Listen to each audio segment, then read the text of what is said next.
खुलुमबाय बेयो बड'लेण्ड इंखं टेलिभिजन दिनै 29 मार्च 2023 बुधबारखालि सानसेनि बरादखौ नोंथांमोननि खाथियाव लाबोदों आं सदानन्द दैमारिया।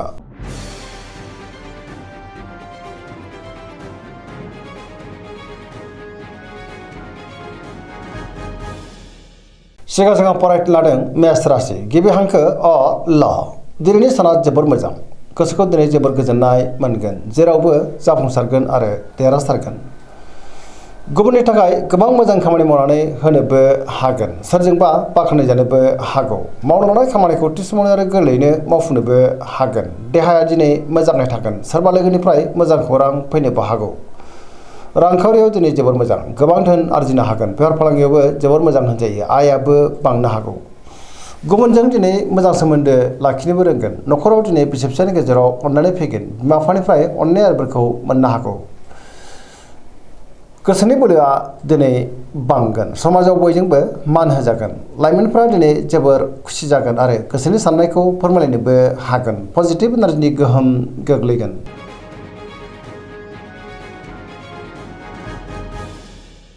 वृष राशि गिबि हांखो इ उ ब दिनैनि साना जोबोर मोजां गोसोखौ दिनै जोबोर गोजोननाय मोनगोन गोसोनि बोलोआ बांगोन मावनो लानाय खामानिखौ थि समावनो आरो गोरलैयैनो मावफुंनोबो हागोन माबा मोनसे मोजां खौरां फैनोबो हागौ। गोसोआव गियाना बांगोन गोथों आरो गोग्गो साननो रोंगोन। रांखावरियाव दिनै जोबोर मोजां बेफार फालांगियावबो जोबोर मोजां होनजायो आयाबो दिनै बांनो हागौ। गुबुनजों दिनै मोजां सोमोन्दो लाखिनो रोंगोन न'खराव बिसि फिसायनि गेजेराव अननानै फैगोन देहाया मोजाङै थागोन अब्लाबो नाथाय जानाय लोंनायाव सांग्रां जानांगोन सोरबा लोगोनिफ्राय हेफाजाबबो मोननो हागौ। मावनो लानाय खामानिखौ थि समावनो आरो गोरलैयैनो मावफुंनोबो हागोन गुबुनजों दिनै बाख्नायजानोबो हागौ। फरायसाफोरा दिनै फरायनायाव गोसो दुंखांगोन आरो मोजां फिथाइ मोनगोन लाइमोनफोरा जोबोर रमान्टिक जागोन।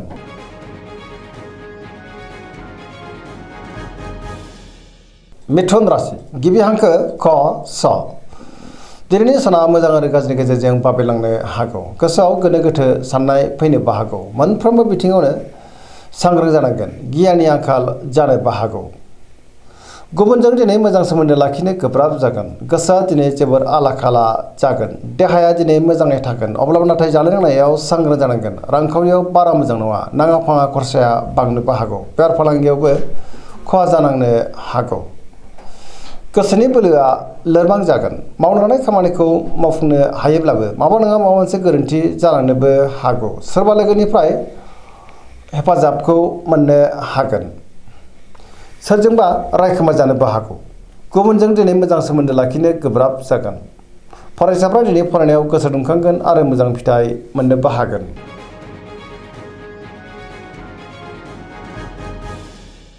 कर्कट राशि गिबि हांखो ड ह दिनैनि साना जोबोर मोजां गोसोखौ दिनै जोबोर गोजोननाय मोनगोन बहाबा हान्थिनो एबा दावबायनो खाबु मोनगोन आरो मोजाङैनो हान्थिनोबो हागोन। मावनो लानाय खामानिखौ थि समावनो आरो गोरलैयैनो मावफुंनो हागोन गोसोनि साननायफ्रा मोगथाङाव जाफुंनोबो हागौ गोसोआव दिनै पजिटिभ साननायबो फैगोन। गियाननि आंखाल जानाय नङा गोथों आरो गोग्गो साननो हागोन। रांखावरियाव मोजां बेफार फालांगियावबो मोजां होनजायो धोरोमारि बिथिङाव दिनै गोसो दुंखांगोन न'खराव बिसि फिसायनि गेजेराव अननानै फैगोन समाजाव दिनै लोगो लेवा बांगोन। देहाया मोजाङै थागोन अब्लाबो नाथाय जानाय लोंनायाव सांग्रां जानांगोन। फरायसाफ्रा दिनै फरायनायाव गोसो दुंखांगोन आरो मोजां फिथाइ मोनगोन पजिटिभ एनार्जिनि गोहोम गोग्लैगोन।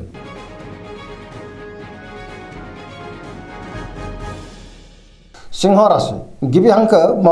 ट दिनैनि साना जोबोर मोजां गोसोखौ दिनै जोबोर गोजोननाय मोनगोन गोसोआव पजिटिभ साननाय फैगोन गोथों आरो गोग्गो साननो रोंगोन गियाननि आंखाल जानाय नङा मावनो लानाय खामानिखौ थि समावनो आरो गोरलैयैनो मावफुंनोबो हागोन सोरबा लोगोनिफ्राय मोजां खौरां फैनोबो हागौ। गोसोनि साननायफ्रा मोगथाङाव जाफुंनो हागौ बहाबा दावबायनो एबा हान्थिनो खाबु मोनगोन आरो मोजाङैनो हान्थिनोबो हागोन। रांखावरियाव मोजां अब्लाबो नाथाय खरसायाबो बांनो हागौ बेफार फालांगियाव मोजां होनजायो। न'खराव बिदा फंबायजों मोजां सोमोन्दो थागोन आरो बिसोरनिफ्राय थोजासे हेफाजाबबो मोननो हागौ। समाजाव मान मोनगोन गुबुननि गोसोखौ दिनै गोरलैयैनो बोनोबो हागोन। देहाया मोजाङै थागोन बयजोंबो गोरोबनो रोंगोन आरो अनजागोन। सोरजोंबा बाख्नायजानो हागौ गोसोआ दिनै जोबोर रमान्टिक जागोन आरो लाइमोनफ्रा गावबा गावनि गोसोनि साननायखौ फोरमायलायनोबो हागोन।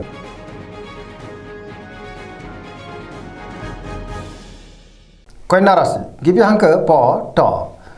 दिनैनि साना जोबोर मोजां बयजोंबो मोजां सोमोन्दो लाखिनो रोंगोन गोसोआव दिनै पजिटिभ साननायबो फैनो हागौ गोथों आरो गोग्गो साननो रोंगोन गियाननि आंखाल जानाय नङा रांखावरियाव मोजां बेफार फालांगियावबो मोजां होनजायो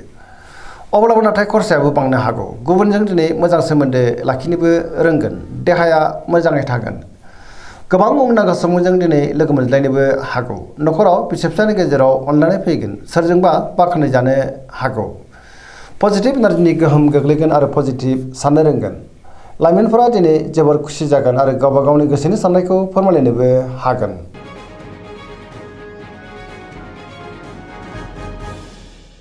तुला राशि गिबि हांखो र ट दिनैनि साना जोबोर मोजां गोसोनि साननायफ्रा मोगथाङाव जाफुंनोबो हागौ गोबां रोखोमनि जेंनाफोरखौ दिनै गोरलैयैनो सुस्रांनो हागोन गोग्गो आरो गोथों साननो रोंगोन गियाननि आंखाल जानाय नङा गोसोनि बोलोआ बांगोन गावनि गोसोनि साननायखौ गुबुननो फोरमायनोबो हागोन मावनो लानाय खामानिखौ थि समावनो आरो गोरलैयैनो मावफुंनो हागोन देहाया मोजाङै थागोन अब्लाबो नाथाय जानाय लोंनायाव सांग्रां जानांगोन रांखावरियाव दिनै जोबोर मोजां बेफार फालांगियावबो जोबोर मोजां मुलाम्फा मोननो हागोन सोरजोंबा बाख्नायजानो हागौ समाजाव मान मोननो हागोन गुबुननि थाखाय गोबां मोजां खामानि मावनानै होनोबो हागोन सिगांनि बबेबा आद्रा खामानियाबो दिनै मावफुंजानो हागौ गोदान थांखि लानो रोंगोन सेंग्रा सिख्लाफ्रा दिनै जोबोर रमान्टिक जागोन आरो गावबा गावनि गोसोनि साननायफोरखौ फोरमायलायनोबो हागोन पजिटिभ एनार्जिनि गोहोम गोग्लैगोन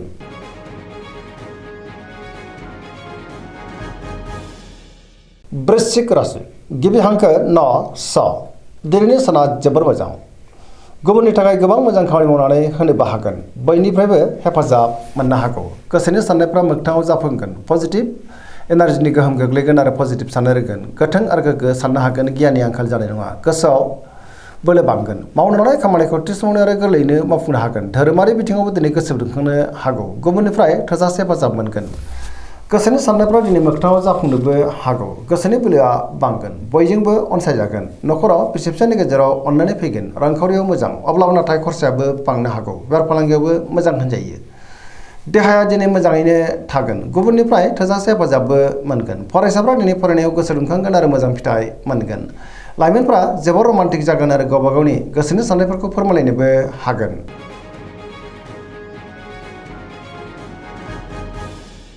धनु राशि गिबि हांखो ध फ भ दिनैनि साना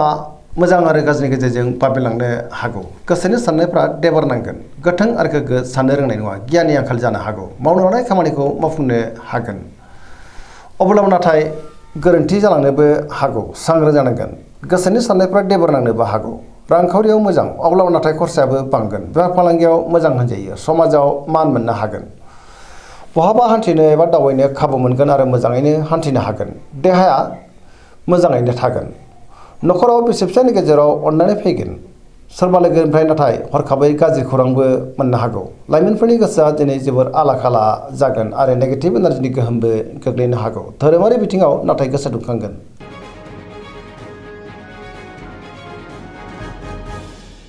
मकर राशि गिबि हांखो ख ज दिनैनि साना मोजां आरो गाज्रिनि गेजेरजों बाबेलांनो हागौ गोसोनि साननायफ्रा देबार नांगोन मावनो लानाय खामानिखौ मावफुंनो गोब्राब जानो हागौ रांखावरियाव मोजां अब्लाबो नाथाय खरसायाबो बांगोन बेफार फालांगियाव मोजां होनजायो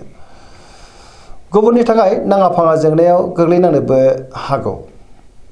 गोदान खामानियाव दिनै आखाइ होजेननो हानाय नङा गोबां रोखोमनि हेंथा फैनोबो हागौ न'खराव बिसि फिसायनि गेजेराव अनलायनाय फैगोन बिदा फंबायनिफ्राय हेफाजाबखौ मोननो हागौ सेंग्रा सिख्लाफ्रा दिनै जोबोर आला खाला जागोन अब्लाबो नाथाय गोसोनि साननायखौ फोरमायलायनो हागोन फरायसाफ्रा दिनै फरायनायाव गोसो दुंखांगोन आरो मोजां फिथाइ मोनगोन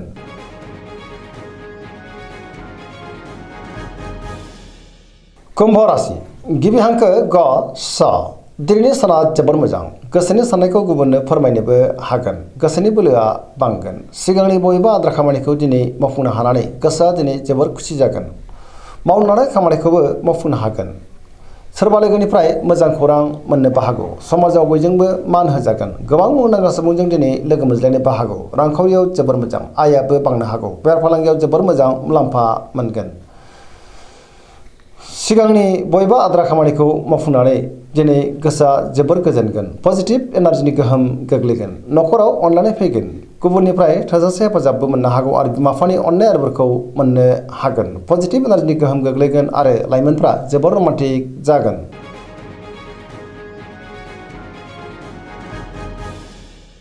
मीन राशि गिबि हांखो ड स दिनैनि साना जोबोर मोजां गुबुननि थाखाय गोबां मोजां खामानि मावनानै होनोबो हागोन सोरजोंबा बाख्नाय जानो हागौ गोसोआव दिनै पजिटिभ साननाय फैगोन गोसोनि बोलोआ बांगोन गावनि गोसोनि साननायखौ दिनै गुबुननो फोरमायनोबो हागोन बहाबा दावबायनो एबा हान्थिनो खाबु मोननो हागौ आरो मोजाङैनो हान्थिनोबो हागोन देहाया मोजाङै थागोन रांखावरियाव मोजां मोननो गोनांथिखौ दिनै मोननो हागौ बेफार फालांगियाव जोबोर मोजां मुलाम्फा मोनगोन न'खराव बिसि फिसायनि गेजेराव अननानै फैगोन सोरजोंबा बाख्नाय जानोबो हागौ